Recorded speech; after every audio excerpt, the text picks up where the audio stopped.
السلام علیکم ورحمۃ اللہ وبرکاتہ۔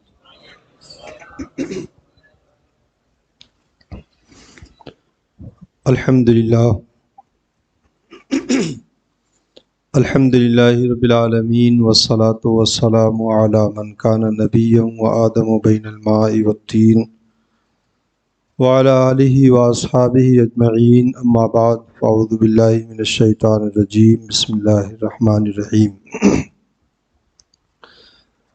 قد افلح المؤمنون الذین هم فی صلاتهم خاشعون والذین هم عن اللغو معرضون۔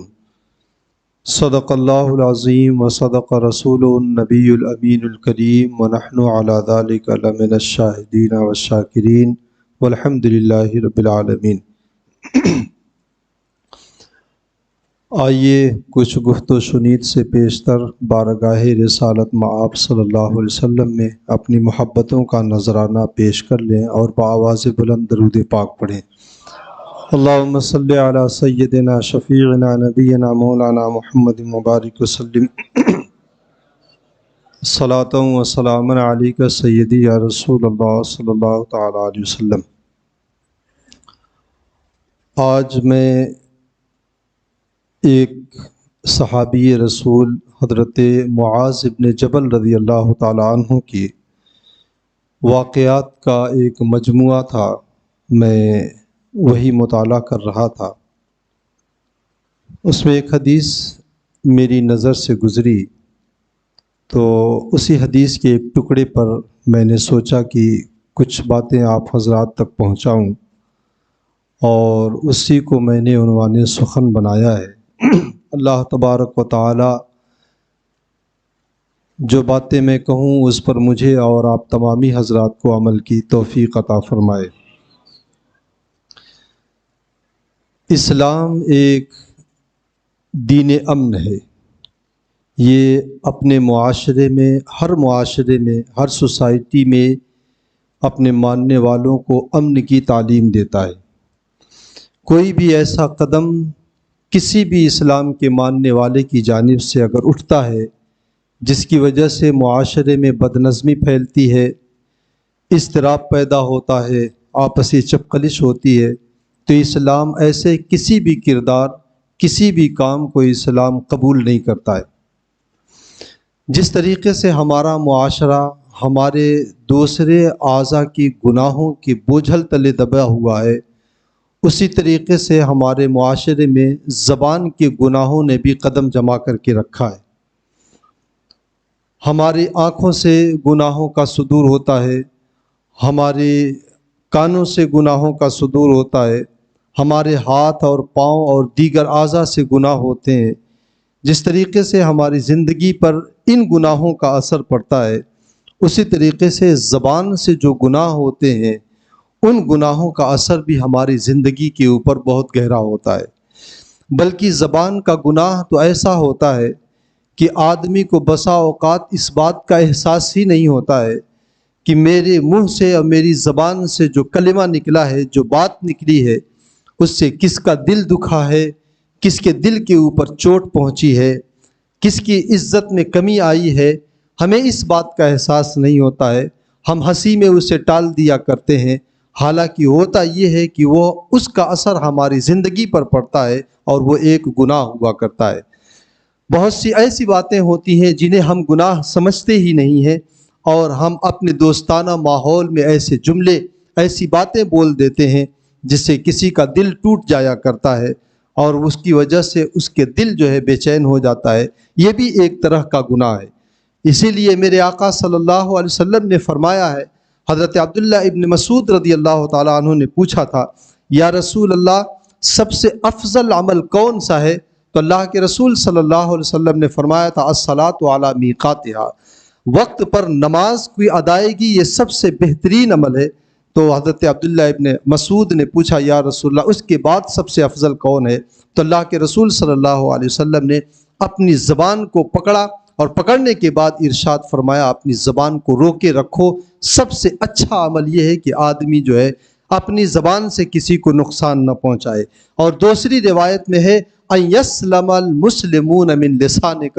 دوسرا نماز کے بعد جو افضل ترین عمل ہے وہ یہ ہے کہ تمہاری زبان سے دوسرے مسلمان محفوظ رہیں، ان کی عزت محفوظ رہے، ان کی حیثیت عرفی محفوظ رہے، وہ ان کے اوپر کسی طرح کا کوئی بھی زبان سے تمہارے زخم نہ لگنے پائے۔ یہ سرور کائنات صلی اللہ علیہ وسلم نے فرمایا۔ اسی لیے میرے آقا صلی اللہ علیہ وسلم نے ایک حدیث میں اور ارشاد فرمایا ہے، المسلم من سلم المسلمون من لسانہ و یدہ، مسلمان حقیقت میں وہی شخص ہے جس کی زبان سے دوسرے مسلمان محفوظ رہیں اور جس کی جو ہے ہاتھ سے دوسرے مسلمان محفوظ رہیں، نہ کسی کے اوپر زبان سے ظلم کرے، نہ کسی کے اوپر وہ اپنے ہاتھوں سے ظلم کرے۔ حضرت معاذ بن جبل رضی اللہ تعالیٰ عنہ کی جس حدیث کا میں نے ذکر کیا ہے، حضرت معاذ بن جبل رضی اللہ تعالیٰ عنہ اللہ کے رسول صلی اللہ علیہ وسلم کے ساتھ ایک سفر میں تھے، تو ایک صبح حضرت معاذ فرماتے ہیں میں حضور صلی اللہ علیہ وسلم کی سواری کے قریب تھا، تو میں نے اللہ کے رسول صلی اللہ علیہ وسلم سے کچھ سوالات کیے۔ آقائے کائنات صلی اللہ علیہ وسلم نے ان سوالوں کا جواب ارشاد فرمایا۔ آخر میں اللہ کے رسول صلی اللہ علیہ وسلم نے فرمایا کہ کیا میں تمہیں بھلائیوں کا دروازہ نہ بتا دوں کہ اگر ان چیزوں پر تم عمل کر لو تو بھلائی کے خزانے تمہارے نام اعمال میں آ جائیں گے؟ تو حضرت معاذ بن جبل نے کہا یا رسول اللہ ضرور بتایا جائے۔ تو اللہ کے رسول صلی اللہ علیہ وسلم نے فرمایا ہے کہ روزہ رکھا کرو، نمازیں ادا کیا کرو، زکوٰۃ دو، اور حج اگر استطاعت ہو تو حج کیا کرو۔ پھر اللہ کے رسول صلی اللہ علیہ وسلم نے فرمایا ہے کہ راتوں کو اٹھ کر کے نماز پڑھنا یہ تمہارے نام اعمال میں ذخیرہ کیا کرتا ہے اور تمہارے نام اعمال میں اضافہ کیا کرتا ہے۔ اور پھر اللہ کے رسول صلی اللہ علیہ وسلم نے وہ آیت کریمہ تلاوت فرمائی، تتجافى جنوبهم عن المضاجع يدعون ربهم خوفا وطمعا، کہ اللہ کے وہ نیک بندے جو راتوں کو اٹھ کر کے اللہ تبارک و تعالیٰ کی بارگاہ میں گڑ گڑاتے ہیں، نمازیں ادا کیا کرتے ہیں، اس کی عبادتوں میں مشغول ہوتے ہیں۔ آخر میں اللہ کے رسول صلی اللہ علیہ وسلم نے فرمایا ان تمام اعمال کی جو روح ہے، جو اس کا جوہر ہے اور جو اس کی اصل ہے، وہ یہ ہے کہ تم اپنی زبان کو روکے رہو۔ اللہ کے رسول صلی اللہ علیہ وسلم نے زبان اقدس کو باہر نکالا اور پکڑنے کے بعد فرمایا کف ھذا عنک، یہ اس کو تم جو ہے قابو میں رکھو، اس زبان کو محفوظ رکھو۔ حضرت معاذ بن جبل رضی اللہ تعالیٰ عنہ نے کہا یا رسول اللہ، کیا محشر میں ہمارے زبان سے جو کلمات نکلتے ہیں، جو باتیں نکلتی ہیں، کیا اس کے بارے میں بھی پوچھا جائے گا، اس کا بھی مواخذہ کیا جائے گا؟ اللہ کے رسول صلی اللہ علیہ وسلم نے فرمایا کہ معاذ ابھی تم کس چکر میں ہو؟ سنو، میدان محشر میں بہت سے لوگوں کو جہنم میں اوندھے منہ ان کے زبان سے نکلے ہوئے کلمات ہی جہنم میں لے کر کے چلے جائیں گے۔ تو دیکھیں، زبان ایسی چیز ہے کہ ہمیں احساس نہیں ہوتا ہے کہ زبان سے گناہ، ہم صرف گالی دینا ہی گناہ سمجھتے ہیں، جھوٹ بولنا ہی گناہ سمجھتے ہیں، لیکن ایسا بھی ہوتا ہے کہ کسی کا رنگ دبا ہوتا ہے، ہم اسے کسی ایسے لفظ سے بلا دیتے ہیں جو ہے جس کی وجہ سے اس کے دل کے اوپر ایک ضرب پڑتی ہے، اس کا دل محسوس کر کے رہ جایا کرتا ہے، اس کے دل کو تکلیف پہنچتی ہے۔ آقائے کائنات صلی اللہ علیہ وسلم کے ارشاد کے مطابق مسلمان کا یہ شیوا ہی نہیں ہے کہ اس کی زبان سے کسی مسلمان کو تکلیف پہنچے۔ تو یہ زبان جو اللہ تبارک و تعالیٰ کی نعمت ہے، اس نعمت کا ہمیں شکر ادا کرنا چاہیے۔ ہمیں جتنے بھی ہمارے بدن میں اللہ تبارک و تعالیٰ نے نعمتیں رکھی ہیں، ہمارا پورا وجود یوں تو اللہ رب العزت کی نعمت ہے، ہماری آنکھیں اس کی نعمت ہے، ہماری ناک، ہماری زبان، ہمارے کان، ہاتھ اور پاؤں، اس میں توانائی، سب اللہ تبارک و تعالیٰ کی نعمت ہے۔ کسی ایک نعمت کا بھی شکر اگر بندہ ادا کرنا چاہے، پوری زندگی کی عبادت اگر اکٹھا کر دی جائے، تب بھی کسی ایک نعمت کا شکر ادا نہیں ہو سکتا ہے۔ لیکن بندے کا کام اتنا ہے کہ السعی منا والاتمام من اللہ، کہ کوشش کرنا بندے کا کام ہے، بندہ اللہ کی نعمتوں کا شکر ادا کرنے کی کوشش کرے۔ جو نعمتیں ہوتی ہیں ان نعمتوں کا شکرانہ یہ ہوا کرتا ہے کہ ان نعمتوں کو اللہ تبارک و تعالیٰ کے فرمان کے مطابق ان نعمتوں کا استعمال کیا جائے۔ دولت اگر ہمیں ملی ہے، دولت کو نیک کاموں میں اگر ہم خرچ کرتے ہیں تو یہ اللہ تبارک و تعالیٰ کی جانب سے جو دولت ملی ہے اس کا یہ شکرانہ ہے۔ اولاد کی نعمت اگر ہمیں ملی ہے، اولاد کو دین کی راہ کے اوپر ڈگر پر چلا دینا، یہ جو ہے اولاد کی نعمت کا شکرانہ ہے۔ اگر توانائی ہمیں ملی ہے تو اس طاقت اور توانائی کو عبادت الہی میں خرچ کر دینا یہ جو ہے اس نعمت کا شکرانہ ہے۔ اسی طریقے سے آنکھ کا شکرانہ یہ ہے کہ ہم اللہ کی بتائی ہوئی چیزوں کو دیکھیں، جن باتوں سے شریعت نے دیکھنے سے منع کیا ہے ان چیزوں کو ہم اپنی نگاہوں سے نہ دیکھیں۔ ہمارے کان کا سنوائی اور کان کی جو نعمت اللہ رب العزت نے عطا فرمائی ہے اس نعمت کا شکرانہ یہ ہے کہ ہم غلط بات اور خلاف شرع بات اس سے نہ سنیں، کسی کی چغلی نہ سنیں، جھوٹ باتوں کو نہ سنیں۔ اسی طریقے سے زبان جو اللہ رب العزت نے ہمیں نعمت دی ہے اس زبان کا بھی شکرانہ یہی ہے کہ زبان وہیں پر چلے جہاں پر شریعت ہمیں حکم دیا کرتی ہے، ورنہ زبان کو آدمی قابو میں رکھے۔ حضرت یہی زبان انسان کے حق میں بھی ہوتی ہے، انسان کے خلاف بھی ہوتی ہے۔ میدان محشر میں یہی زبان ہمارے لیے بھی حجت بن سکتی ہے، ہمارے خلاف بھی حجت بن کر کے کھڑی ہو سکتی ہے۔ حضرت معاذ بن جبل رضی اللہ تعالیٰ عنہ سے اللہ کے رسول صلی اللہ علیہ وسلم نے ارشاد فرمایا کہ معاذ،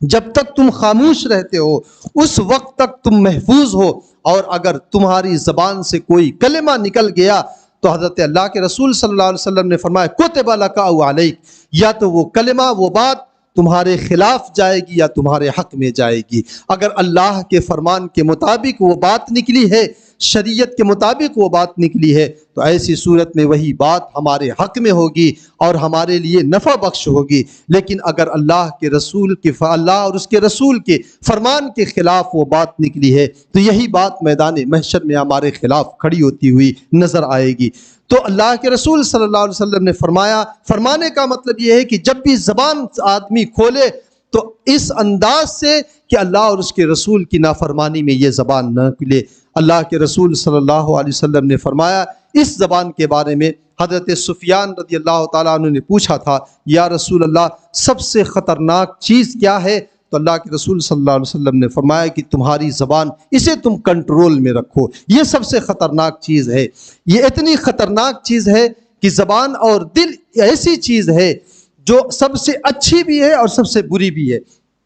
ایک بادشاہ نے اپنے ایک نوکر کو یہ حکم دیا تھا، ایک بکری دیا اور کہا کہ اسے لے جاؤ ذبح کرو اور جو سب سے اچھی چیز ہے وہ نکال کر کے لے کر کے آؤ۔ تو بادشاہ نے دل اور جو ہے زبان لے کر کے سامنے رکھ دیا، پھر دوسری بکری اس نے حوالے کیا اور کہا اس بکری کے اندر جو سب سے بری چیز ہے، جو سب سے برا عضو ہے وہ نکال کر کے لے کر کے آؤ۔ تو وہ لے کر کے گیا، بکری کو ذبح کیا اور اس میں سے زبان اور دل لا کر کے سامنے رکھ دیا۔ بادشاہ نے پوچھا ماجرا کیا ہے؟ سب سے اچھی بھی یہی چیز ہے، سب سے بری بھی یہی چیز ہے۔ تو اس نے کہا ہاں، اگر یہ درست رہتے ہیں تو انسان کا پورا وجود صحیح ہوتا ہے، یہ اگر بگڑ جاتے ہیں تو پورا وجود بگڑ جاتا ہے۔ آقا کائنات صلی اللہ علیہ وسلم نے دل کے بارے میں ایک جگہ ارشاد فرمایا ہے، انسان کے بدن میں گوشت کا ایک ایسا لوتھڑا ہے کہ اگر یہ بگڑ جاتا ہے، اذا فسد الجسد کلہ واذا صلح صلح الجسد کلہ، اگر وہ بگڑ جاتا ہے تو پورا وجود بگڑ جاتا ہے،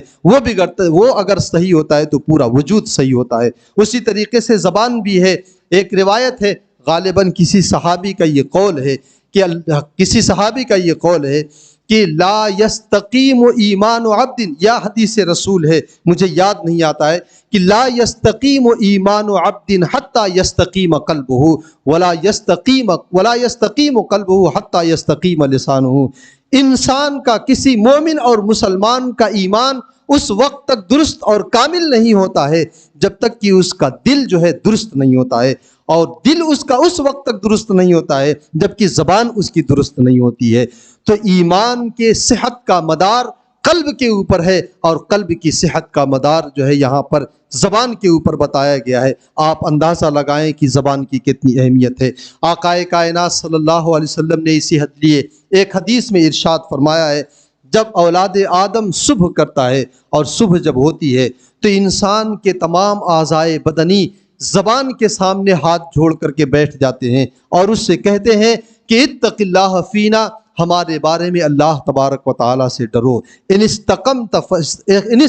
استقمنا وان اعوججت اعوججنا، کہ تو سیدھی رہنا، اگر تو درست اور سیدھی رہے گی تو ہم درست اور سیدھے رہیں گے، تو بگڑ جائے گی تو ہم بگڑ جائیں گے۔ امام غزالی رحمۃ اللہ تعالیٰ علیہ فرماتے ہیں، حدیث پاک میں اللہ کے رسول نے جو یہ فرمایا ہے کہ تمام انسان کے اعضائے بدنی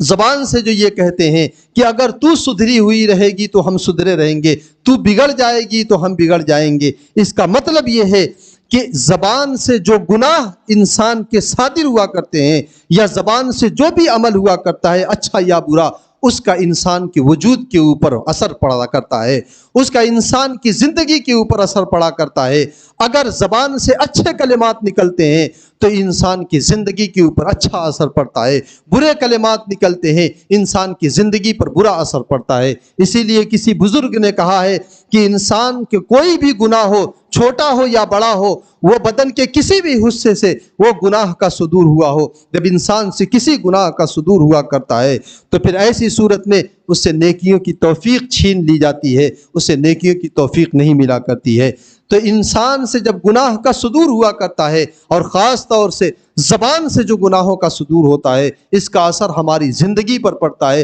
ہمارے وجود پر پڑتا ہے، ہماری روحانیت کے اوپر پڑتا ہے۔ حضرت مالک ابن دینار رضی اللہ تعالیٰ عنہ فرماتے ہیں،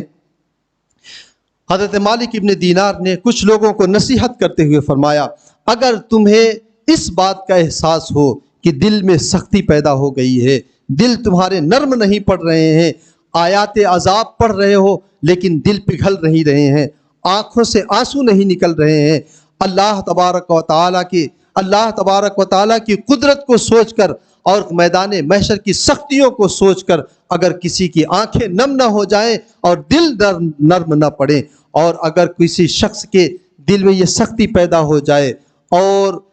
فرمایا کہ اگر کسی شخص کے دل میں جو ہے سختی پیدا ہو جائے اور اس کے رزق میں تنگی محسوس کرنے لگو، تو پھر یہ سمجھ لینا کہ تمہاری زبان سے کوئی غلط بات نکل گئی ہے جس کا اثر تمہاری زندگی پر پڑ رہا ہے۔ ایک کلمہ غلط نکل گیا زبان سے، ایک خلاف شرع بات زبان سے نکلتی ہے، دل سخت ہو جاتا ہے، رزق میں تنگی پیدا ہو جایا کرتی ہے۔ آپ ذرا اندازہ لگائیں، ہم عام طور پر جو ہے اپنے معاشرے میں بیٹھ کر کے کسی کی برائی کرنے لگتے ہیں، غیبت کرنے لگتے ہیں، ہمیں احساس نہیں ہوتا ہے کہ ہم کسی کی برائی کر رہے ہیں، غیبت کر رہے ہیں، اس کا اثر ہماری زندگی پر پڑتا ہے، رزق تنگ ہو جاتا ہے، دعاؤں کی درخواست کی جاتی ہے۔ لیکن جو علاج شریعت مطہرہ نے ہمیں بتایا ہے، اللہ کے رسول صلی اللہ علیہ وسلم نے ہمیں بتایا ہے، اس علاج پہ اوپر ہم عمل کرنے کی کوشش نہیں کرتے ہیں۔ تو اگر ہماری زندگی میں رزق تنگ پڑ جائے، اس کا مطلب کہ ہماری زبان سے کوئی گناہ صادر ہو گیا ہے۔ غیبت کا اثر آپ دیکھیں، جو زبان سے غیبت کی جاتی ہے، اس زبان کے کتنا گہرا اثر ہماری زندگی پر پڑتا ہے۔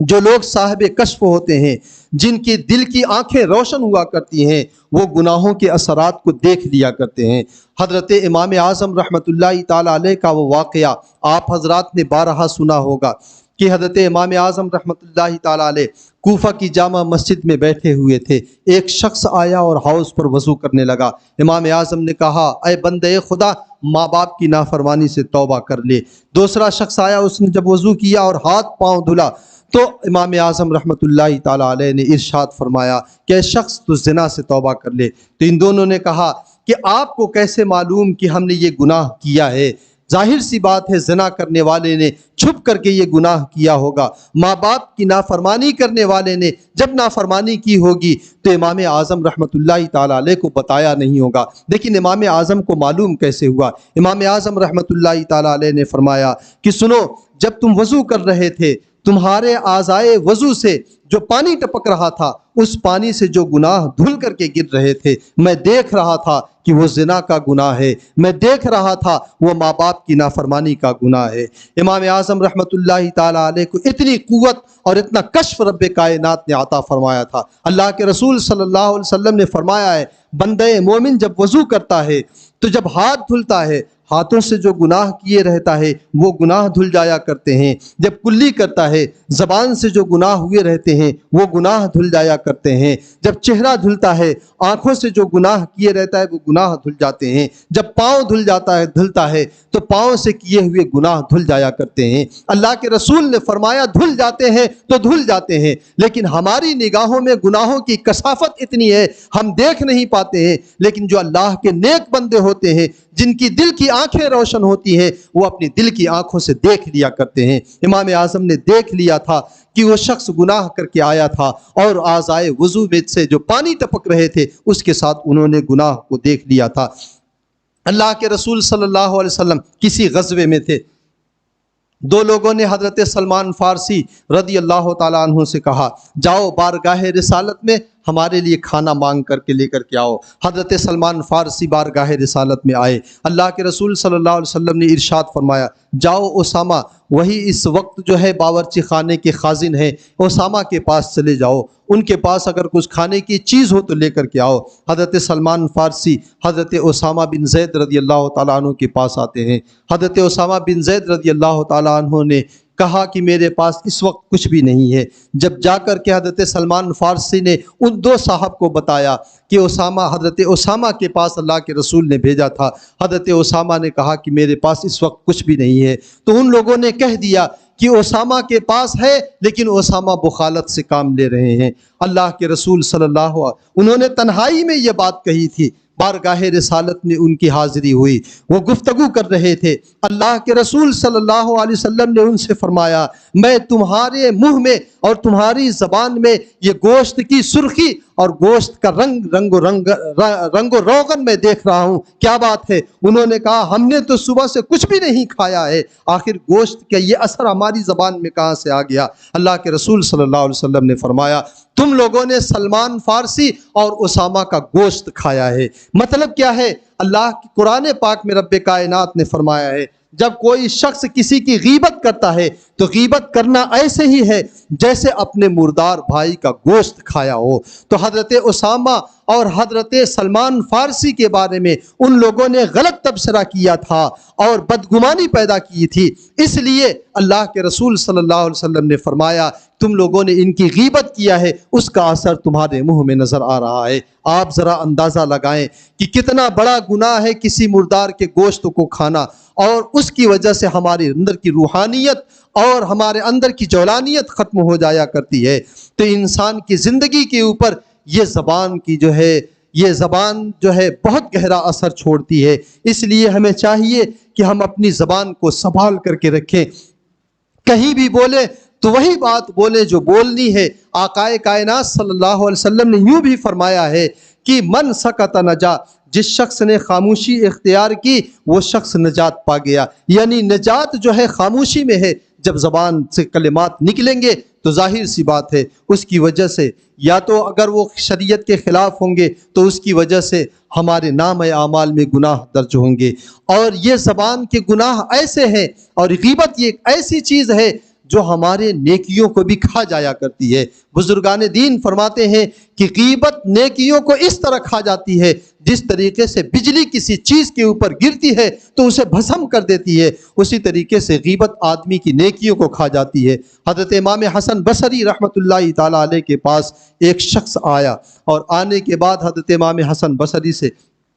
اس شخص نے عرض کیا کہ حضور فلاں شخص نے آپ کی غیبت کیا ہے، فلاں جگہ بیٹھ کر کے اس نے آپ کی برائی کی، آپ کی غیبت کیا ہے۔ حضرت امام حسن بصری رحمۃ اللہ تعالیٰ علیہ نے اندر گئے، اندر سے کھجور کا ایک تھال لے کر کے آئے اور اسے بڑے اہتمام کے ساتھ اس شخص کے پاس بھجوا دیا جس نے امام حسن بصری کی غیبت کیا تھا، اور یہ کہلوا دیا کہ جا کر کے کہہ دینا کہ میں نے سنا ہے کہ تم نے اپنی نیکیاں مجھے ہدیتاً بھیج دیا ہے، تو میں بھی مناسب یہ سمجھتا ہوں کہ میں بھی تمہاری بارگاہ میں کچھ تحفہ پیش کروں۔ تم نے اپنی نیکیاں مجھے دے دی ہیں، میں کھجوریں تمہاری بارگاہ میں پیش کر دیتا ہوں۔ اس کا مطلب یہ ہے کہ جو شخص کسی کی غیبت کرتا ہے تو اپنی نیکیاں اٹھا کر کے اس کے نام اعمال میں دے دیا کرتا ہے، اس کی نیکیاں اس کے نام اعمال میں درج ہو جاتی ہیں اور اس کے نام اعمال میں گناہ آ جاتے ہیں۔ ایک بزرگ تھے، ان کی ایک شخص بڑی برائی کیا کرتا تھا، تو یہ بزرگ جب وہ